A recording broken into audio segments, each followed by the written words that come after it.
Memang benar seluruh hutang dosa kita telah dibayar oleh Kristus. Dia membayar seluruh hutang kita. Dan itu berarti bahwa hutang kita pada masa lampau, masa kini, masa akan datang, dia sudah bayar lunas.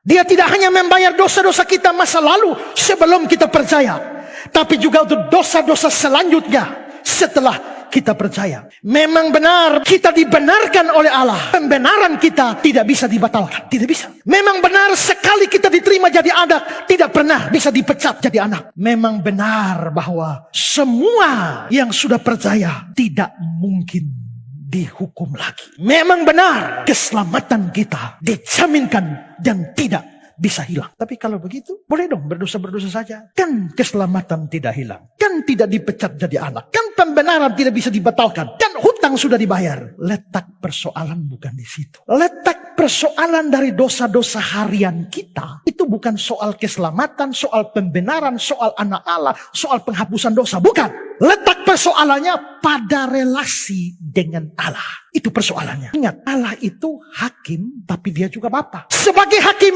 dia memang tidak bisa menghukum kita lagi. Karena hukuman kita sudah dipikulkan pada Kristus. Adalah tidak adil jika dia menuntut lagi hukuman dari kita, padahal Kristus sudah bayar lunas. Sebagai hakim, dia tidak bisa bersikap tidak adil. Tapi terkait dosa-dosa harian kita, ini bukan berurusan dengan Allah sebagai hakim, tapi berurusan dengan Allah sebagai Bapa kita. Perhatikan Ibrani 12. Karena Tuhan menghajar orang yang dikasihinya, dan dia menyesah orang yang diakuinya sebagai anak. Jika kamu harus menanggung ganjaran, Allah memperlakukan kamu seperti anak. Di manakah terdapat anak yang tidak dihajar oleh ayahnya? Dia menghajar kita untuk kebaikan kita, supaya kita beroleh bagian dalam kekudusannya. Perhatikan ini, hukuman tidak, tapi hajaran ya. Hukuman itu kepada musuh, hajaran itu kepada anak. Karena kita sudah anak Allah waktu percaya, Allah tidak melihat kita musuh, makanya tidak mungkin hukum kita. Tapi dia lihat kita sebagai anak. Begitu dia lihat anak, anaknya bikin salah, anaknya melanggar, anaknya berdosa,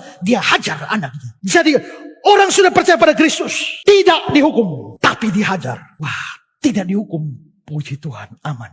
Ya, memang percaya Yesus itu aman, tapi dihajar. Dan ingat, hajar itu juga bisa sakit. Bisa sakit sekali. Tapi kalau hukum itu pembalasan keadilan, tapi hajar itu kasih. Makanya Ibrani 2:11 dibilang begini. Memang tiap-tiap ganjaran pada waktu yang diberikan tidak mendatangkan sukacita, tapi duka cita. Anak kalau dihajar, saudara orang tua kalau pernah hajar anak, saudara kan hajar anak bukan karena benci kan? Saudara mengasihi dia. Tapi saudara hajar dia nangis kan? Dia nangis artinya bagi anak itu, hajaran diberikan, itu duka cita, bukan sukacita. Tapi kemudian dia menghasilkan buah kebenaran yang memberikan damai. Makanya orang tua kalau hajar anak itu harus dasar kasih, bukan dasar emosi.